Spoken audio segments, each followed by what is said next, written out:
భగవాన్ దాదా. అవునా? అయితే ఎక్కడికి ఎందుకు వచ్చావు? దాదాలు ఎందుకు వస్తారు? దాదాగిరి చేయడానికి. ఎందుకు వచ్చావు విషయాన్ని మర్యాదగా చెప్పకపోతే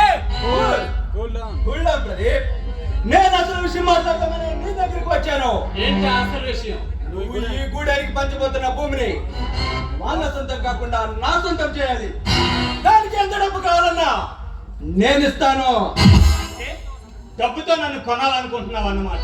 అదే డబ్బు కమ్ముడు పోకపోతే కంఠం కోసేయాలని చూస్తున్నాను.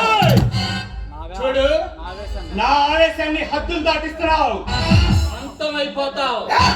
ఆ ముల్ల కలగతిపతి ఆ భగవంతుడైతే ఈ కలగతిపతి ఈ భగవాన్ దాదా మర్యాదగా నేను ఇచ్చే డబ్బు చూసుకొని ఆ భూమిని నా సొంతం చేయి.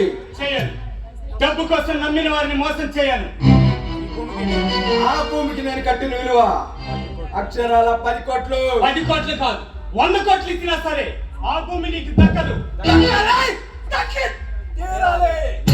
లేదంటే మారణ హోమం చేస్తారు.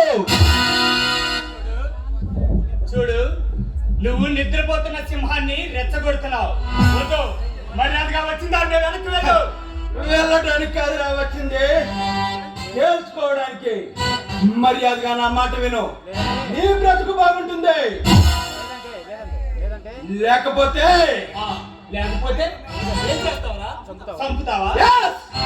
చంపుతాను. నిన్నే కాదు, ఈ కుల మొత్తాన్ని శ్మశానంగా మారుస్తాను. నేను ఈ కాలాన్ని శాసించే కాలందుకుంటే కొట్టుకోండి. నీలో ఉన్న కాల ఏమని కాటికి పంపిస్తాను. కట్టుకోటకని రగిస్తానని కంటాన్ని కోసేస్తాను. అయితే నా మాట వినంటావు. వినాల్సిన అవసరం లేదంటున్నాను. వినేలా నేను చేస్తాను. చూస్తా నువ్వెంతని మనగాడివో ఎంతని మగాడివో నేను చూస్తా. నా మగతనాన్ని రెచ్చగొట్టద్దు.